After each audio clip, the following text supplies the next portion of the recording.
But just in proportion at this process of extermination has acted on an enormous scale, so must the number of intermediate varieties which have formerly existed by truly enormous. Why then is not every geological formation and every stratum full of such intermediate links? Geology assuredly does not reveal any such finely graduated organic chain, and this perhaps is the most obvious and serious objection which can be urged against the theory. The explanation lies, as I believe, in the extreme imperfection of the geological record of a carpenter's daughter has won a name for herself and deserved to win it. No fossil is buried with its birth certificate. That and the scarcity of fossils means that it is effectively impossible to link fossils into chains of cause and effect in any valid way. To take a line of fossils and claim that they represent a lineage is not a scientific hypothesis that can be tested by an assertion that carries the same validity as a bedtime story, amusing, perhaps even instructive, but not scientific. The idea that one can go to the fossil record and expect to empirically recover an ancestor decadence sequence, be it species, genera, families, or whatever, has been and continues to be a pernicious illusion. The phrase "the fossil record" sounds impressive and authoritative. And for it to, as used by some persons, it becomes as intended, intimidating, taken on an aura of the as esoteric truth, as expounded by an elite class of specialists. But what is it really? This fossil record only data in search of interpretation on claims to be to the contrary that I know, and I know of several are so much superstition. The worse the country, the worse the country, the more tortured is by water and wind, the more broken and carved, the more it attracts fossil hunters who depend on the planet to open itself to us. We can only scratch away at what natural forces have brought to the surface. Fossils do not require long ages to form. In fact, they form quickly. They must form quickly, otherwise the organism's softer tissues and even bones suffer decay. Shells or teeth enamel naturally takes longer to disintegrate, turning hard material, e.g. bones, into fossils is easy in a lab setting. But in 1993, scientists were even able to make fossils from soft animal tissues. New York Times Science Watch reports scientists have, for the first time, produced fossils of soft animal tissues in a laboratory. In the process, they discovered that most of the phosphate required for the fossilization of small animal carcasses comes from within the animal itself. The holes in front of us are fossilized tracks, huge ones, dinosaur tracks, no doubt. As we looked closer, we could see that there were both handprints and footprints, and some of them had finger and toe marks. They had the telltale shape of tracks left by sauropods. We had found 170 million year old dinosaur dance floor records left by colossal sauropods that were about 50 feet long and weighed as much as 3 elephants. These are feathers, not the quill pen feathers that make up the wings of today's birds, but simpler ones that look more like strands of hair. These were the ancestral structures that bird feathers evolved from, and it is now known that many and perhaps all dinosaurs have been Yutyrannus and Dillon established beyond a doubt that Tyrannosaurus were among these feathered dinosaurs. Unlike birds, Tyrannosaurus certainly were not flying. Instead, they probably used their feathers for display or to keep warm. And because both a large Tyrannosaur and like Yutyrannus and a small Tyrannosaur like Dillon have feathers, this implies that the common ancestor of all Tyrannosaurs had feathers, and therefore that the great T-Rex itself was most likely feathered too. Spin toucan Scooby Doo. There is no denying that by the dawn of the companion sub-interval of the latest Cretaceous, beginning about 84 million years ago, Tyrannosaurus had risen to the top of the food pyramid. During the final 20 million years of the Cretaceous, Tyrannosaurs flourished, ruling the river valleys, lakeshores, food plains, forests, and deserts of North America and Asia. There's no mistaking their significant. The signature look: huge head, athletic body, sad arms, muscular legs, a long tail. They bit so hard that they crunched through the bones of their prey. They grew so fast that they put on about 5 pounds every day during their teenage years, and they lived so hard that we have yet to find an individual that was more than 30 years old when it died, and they were impressively diverse. We have found nearly 20 species of these big bone tyrannosaurs from the latest Cretaceous, and there are surely many more out there waiting to be discovered. The Pinocchio-nosed, fortuitously discovered by that still anonymous backhoe operator at the Chinese construction site is one of the latest examples, just as Brown and Osborne grasped over 100 years ago when they were the first humans to set eyes on a Tyrannosaur T-Rex and its brethren. Really were the kings of the dinosaur world. It goes without saying T-Rex was a huge. Adults were about 42 feet, 13 meters long and weight, and of a ballpark of 7 or 8 tons. Ba-bum bum, the dum dum, ba-dum bum, ba-bum bum. Never stop spitting off the top of my head. The rhymes again. I'm even going to electrolyze my urine. That'll make for a pleasant smell in the trailer. If I survive this, I'll tell people I was pissing rocket fuel. This is the team. We're trying to go to the moon. If you can't put someone up, please don't put them down. It is, of course, extremely toxic, but that's the least of the problem. It is hypergolic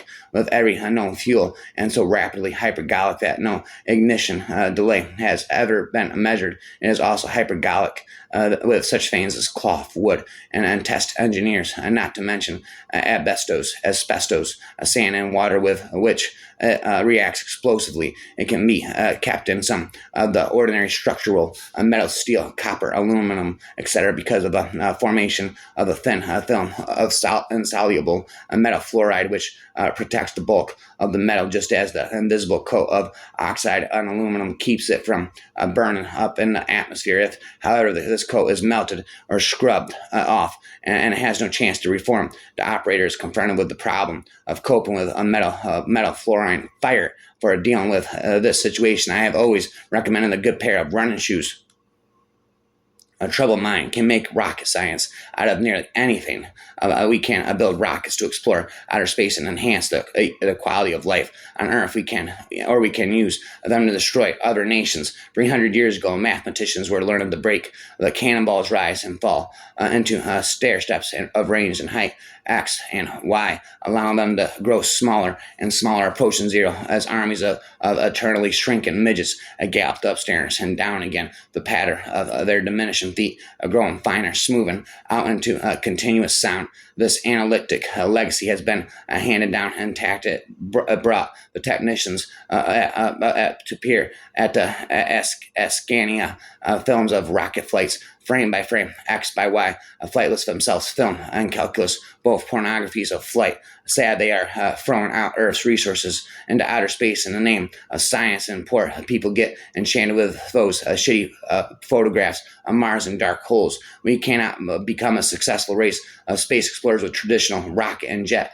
propulsion drive. We need to come up with a cooler and lasting alternative. There are, after all, some chemicals that explode shatteringly, some that flame ravenously, some that corrode hellishly, and some that poison sneakily, and then some that stink stenchily. As far as I know, though only liquid rocket fuels have all of these delightful properties combined into one delectable whole. It's not a rocket surgery. If we can colonize Mars, we can heal the Earth, but that's not the point here. The point is we got to explore space, just like we got to explore anything unknown, but we must do as humble scientists, not as a steroid pumped, a legitimate offspring of musky retards. The definition of retard is a slow or slander like Columbus. We got to explore space, just like what we explore the Arctic. Humankind has several outposts in the Arctic dedicated solely to research. Our endeavors into our planets ought to be exactly like that. Otherwise, with what starts out as space exploration will soon turn into space imperialism and will do to other planets what white terrorists have been doing to the indigenous people on Earth for ages. Therefore, focus on space exploration, not on space colonization. Let me put this into perspective. NASA, Israel, CNSA, ESA, KARI, JAXA, ajexa, and more. These represent the real democratic aspiration of humankind's endeavors of curiosity in the space, whereas SpaceX, Blue Origin, Virgin Galactic, these are about a new age poster boys of space imperialism. All I say is, oh, brave explorers of space, your mission is to explore the universe to facilitate human welfare, not to be some retarded billionaires' backboneless underwear. Beware, I repeat, some exploration doesn't turn into space imperialism, rap, colonialism, spent never ending, infinitism, giantism, syllabalism, supercalifragilisticexpialidocious, infinitism, anti-disruptivitarianism. Medicine means mercy, empathy, dare, integrity, care, ingenuity, nobility, and ethics. Or it can mean mechanical, egotistical, dehumanizing, indifferent, cold, insensitive, and nincompoop, elitist. You decide what you practice, and your decision will determine what you are, a doctor or a butcher. Self-diagnosis is a modern-day healthcare crisis. Superstition is the opium of the ill-informed public. Conspiracy is the opium of the over-informed public. With 10 minutes of Googling every flipping flat earther feels and behaves like a rocket scientist. Human mind has a prehistoric predisposition of paranoia to counteract ignorance. Mind cooks up brilliant fantasies that thus scientific expertise succumbs to Facebook expertise. Facebook groups become authority on medical diagnosis. Self-diagnosis is a modern-day healthcare crisis where the patient desperately tries to redeem control and trying to oust experts from science and medicine. Google certified society only heralds its own funeral.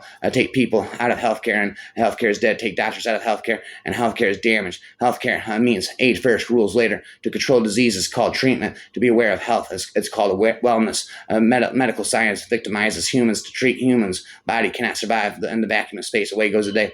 We are the doctors, or our worship is to the aeon. We don't bow to politicians. We don't bow to politicians nor to a bureaucratic bullying in service to the sick, is service to the divine. There is no greater divinity than being a human lifeline. We don't recognize borders. We don't recognize states. Patient care is our national anthem. Reward of medicine is smiling patience. Dead doctors postpones death. Living doctors improve life, while butcher doctors monetize malady and empower life. Real doctors strive, rhyme. We recognize borders. We recognize states. Patient care is our national anthem. Reward of medicine, smiling patients. Since then, neuroscience research has shown that we process two distinct forms of self-awareness: one that keeps track of the self across time, and one that registers the self in the present moment. Now, the first are autobiographical self creates connections among experiences and assembles them into a coherent story. The system is rooted in language. Our narratives change with the tone as our perspectives change. As we incorporate a new input, such changes are called switching in clinical practice, and we see them often in individuals with trauma histories. Patients activate distinctly different emotional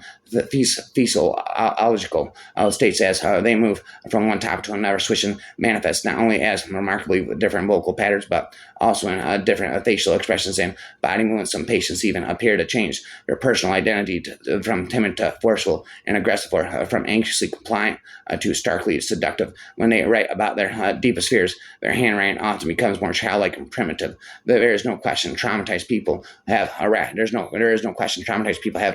thoughts. I was to blame for being so sexy, rhyming never endingly, in contrast to phobias such as a spider phobia, which is based on a specific irrational fear. Post-traumatic stress is the result of a fundamental reorganization of the central nervous system based on having experienced an actual threat of annihilation, or seeing someone else being annihilated, which recognizes self-experience as helpless and the interpretation of reality. The entire world is a dangerous place. Away goes to day. Research had already shown that step and dream, sleep in particular, plays a major role in mood regulation, as the article Dream pointed out. The eyes move rapidly back and forth and the REM sleep, just as they do in the EMDR, increasing our time and REM sleep rapid and infinitely for all love eternity. Inside of my head, the voices begin again and again, as darkness comes settling in. Supercalifragilisticexpialidocious, anti-disruptivitarianism, infinitism, giantism, syllables, phobia, giantism, infinite, phobia, giantism, rapid, infinitism, anti-disruptivitarianism, supercalifragilisticexpialidocious. Quick turn with Ain Lee and his wife Jane, who's visiting with the children for a while. He talked about her work with as a microbiologist and the behavior of the epiphyngellenge She, under the influence of cholesterol, she's fascinated by cholesterol. Says it's very beautiful, bright yellow. Says Angie, wholly uninterested. He has no idea what she does. I checked this out myself. For what does Jane do? I asked science. He says vaguely. Microbiology teaches us that size is no measure of significance. Even the smallest microbe can wield a Morse power rapper forever. Stop. Shower time. I got the power. There's no such thing as a good or bad bacteria or fungi. It's not good and bad. It's just whether there's too much of it or too little of it, and things are out of balance. So the bad things have an opportunity to prosper. Microbiology teaches us that size is no measure of significance. Microbiology is a journey through invisible kingdoms, exploring the profound influence of the shape and the invisible world. The microbes are controlling the brain. Then microbes are controlling everything. Microbes surround us and suffuse us. We are seriously outnumbered. A single bacterium given enough to eat could multiply until its brethren reached a mass of the earth in just 2 days. That's a big clue to their superpower. They are excellent at reproduction. Microbes can mutate every 20 minutes, while humans try to counterpunch with genetic evolutionary updates every 10,000 years or so. They are genetic dynamos and run in circles around us. Millions of years ago, bacteria and animals struck up a deal in return for a moist bed and a warm buffet. Beneficial bacteria took up the job of defending us against the madly proliferating pathogens in the world. It takes a germ to fight a germ. When everything is running smoothly, you pay no attention to your gut, like your heart or your liver. It's best if these things are on autopilot. Your conscious mind is too busy looking for your keys to be trusted with running these critical organs. The community of microbes living in your guts, your so-called microbiota, is like another organ of your body. It's a seething alien and living inside of you, fermenting your food and jealousy, protecting you against interlopers. It's a pretty unusual organ by any measure, but even more so, and its composition changes with every meal. It may be a shock to the ego, but you are not alone in your body, and your microbiota is right now making plans for your future by manipulating your cravings and mood. It gains control of your behavior. Only 1% of your genes are human, and those genes are fairly stable, but your microbiome genes, the over 99%, are in constant flux. Measured by your genes, you're a different creature each and every morning. It's been rapping their end and spitting scientific knowledge again and again inside of my head. The knowledge begins, I said, as darkness comes settling in. The foreign policy aim of ants can be summed up as follows: restless aggression, territorial conquest, and a genocidal annihilation of neighboring colonies whenever possible. If ants had nuclear weapons, they would probably end the world in a week. Cars with flames painting on a hood might get more speeding tickets. Are the flames making the car go so fast? No, certain things just go together, and when they do, they are correlated. It is the darling of all human errors to assume, without proper testing, that one is the cause of the other. What she actually wanted was to see the world spins and whirls and swirls and twirls. She first peered into its fascinating cases of beetles and butterflies at the age of 6. In the company of her father, she recalls her pity at each occupant pinned for display. It was no a great leap to draw the same conclusion of ladies similarly bound in trust, pinned and contained, with the objective of being admired in all their gaudy beauty. You have your own category in entomology. You have your own category in entomology. You are also a beetle-brained, the great British entomologist, Sir Vincent Wigglesworth. Wonderful name for an insect man. I always thought a very successful method of dragonfly catching is to use a captured female dragonfly as a decoy. One end of a long thread is fastened to the insect's tail, and the other end of the thread to a flexible rod. By moving the rod in a particular way, the female can be kept circling on her wings at the full length of the thread, and a male is soon attracted. As soon as he clings to the female, a slight jerk of the rod will bring both insects into the angler's hand. With a single female for lure, it is easy to capture 8 or 10 males in succession. A most extraordinary device for catching dragonflies used by children of the province of Kiev. tea. They get a long hair, a woman's hair, and attach it to a very small pebble to each end of to form a miniature bolas, and this they sling high into the air. A dragonfly pounces upon the passing object, but the moment that he seizes it, the hair twists around his body, and the weight of the pebbles bring him to the ground. Wow, now. Corruption, and these bugs are splendid. Moths have the animal's world's most exceptional sense of smell and can capture separate scent molecules with their antenna. Moths have the animal's world's most exceptional sense of smell and can capture separate scent molecules with their antenna. Blah blah, banana, blah. No one knows exactly how many insect species there are in the world. It's a question of millions, and new ones are constantly being discovered. In Sweden and Norway alone, 1,600 completely new species of insects have been identified in the last decade. In the tropics, every insect eventually leads to the new discoveries, and many species presumably die out before we even have time to meet them. An increase in human population and fires from the savanna are continuously eaten into the forest belt. It seems like that the distribution of the forest members of the Fusca group will continue to retract. In 1912, Simpson described how G. Fusca was found in Sierra Leone along a certain 37-mile stretch of road which ran through a thickly wooded country, skirting mountains densely clothed in thick forests. In 1946, I visited the area to find no Fusca, but bare mountains, grassland, and only a few patches of low secondary thicket. Some 200 miles south of Gadu, where the climate is less severe, Moristans still has to vacate log sites in dry season and breeds in the riverine vegetation of stream beds together with tacha noeds and palpullas, still farther south and approaching the forest belt. Morris breeds under small deciduous umbrella-like gardenia era beskins bushes in the savanna until the grass fires destroy the leaves. When the female levy posits under small thickets of evergreen combretrum, micron thumb, and eroded waterglass gut leaves. These seasonal shiftings of the breeding grounds is not confined to West Africa. Recently, Glasgow found that in a part of Tanzania, Marsitans breeds under logs in the wet season, but after the fire prefers rock holes and trees, returning the logs when the rains break. Burt has found the pallipides breeds in the early dry season and deciduous thickets, but moves after the fires to evergreen thicket along the main watercourse. The wet season site defeated them when investigating a strange area. Forget the past experience. Instead, consider the climate conditions prevailing and the vegetation available, and remember the basic principles that the testy is a most adaptable insect. Pupa have even been found on the floors of native huts.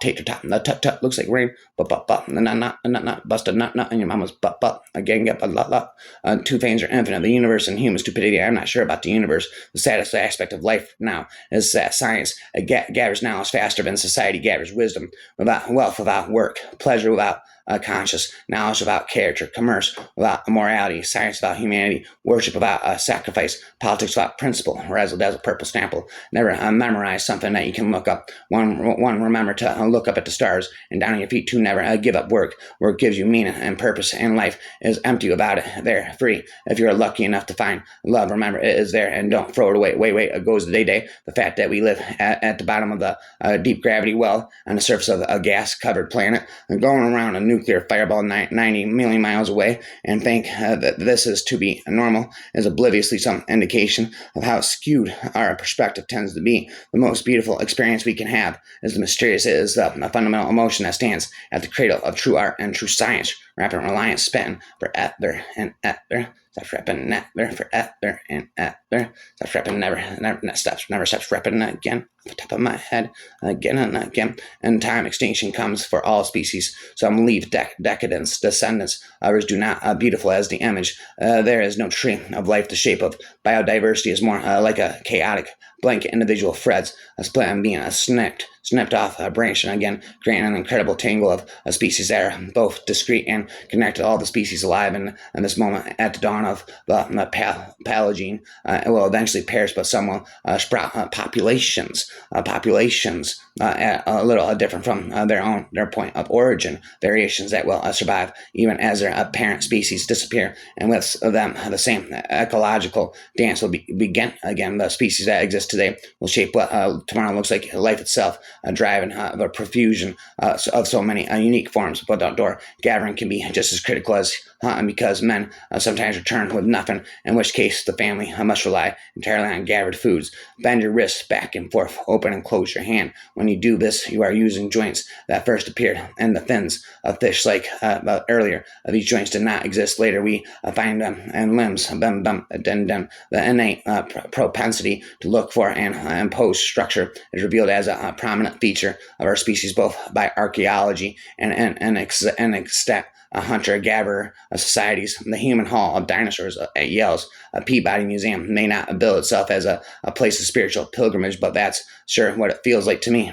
Indeed, the synchrotron, a super powerful X-ray machine, can harness the radiation of uber-fast subatomic particles in order to, among many other things, look inside solid objects. It's spectacular science, but sometimes I prefer not to think about all that energy and chaos around my precious findings. By almost any definition, Homo naledi is not human, but if the present archaeological record reflects the complexity of Homo sapiens accurately, it means that naledi was significantly more complex than sapiens at the time.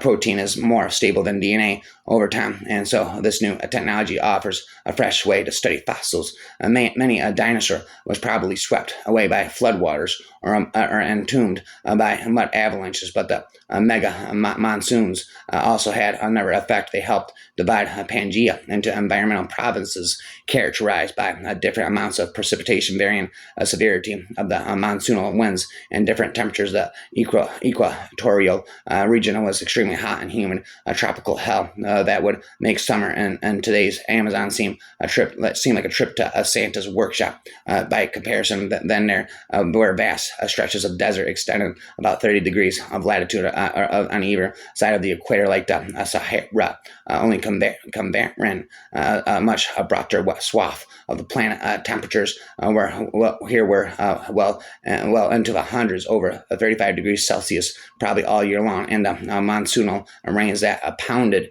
other parts of the Pangaea were absent here, offering little more than a trickle of precipitation. But the monsoons exerted a great impact in the mid-latitudes. These areas were slightly cooler, but much more wet and humid than the deserts, far more hospitable to life. Euroraptor,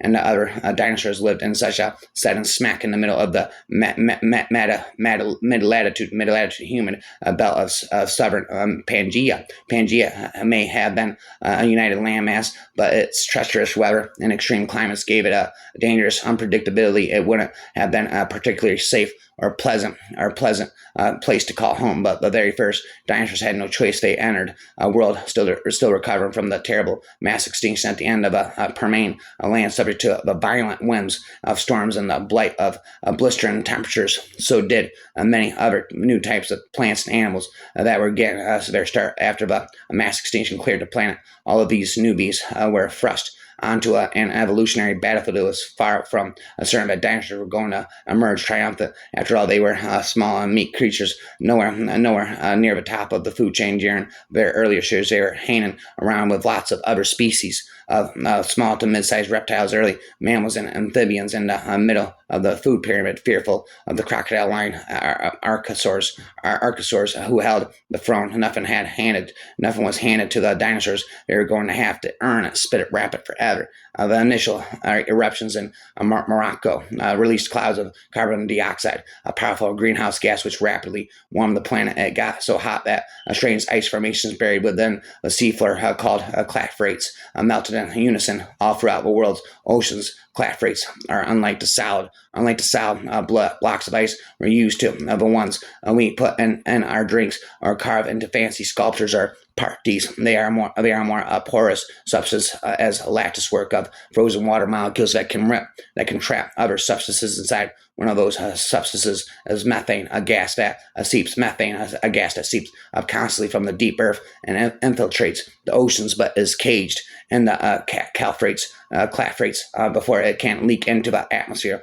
Methane is nasty. It's an even more powerful greenhouse gas than carbon dioxide, packing an earth warm and punch over 35 times as great. So when the first torrent of volcanic carbon dioxide increased global temperatures and melted the clathrates, all of that once trapped methane was suddenly released. This initiated a runaway train of global warming. The amount of greenhouse gas in the atmosphere approximately tripled within a few tens of thousands of years, and temperatures increased by 3 or 4 degrees Celsius span, or miraculous, ridiculous, delicious syllables.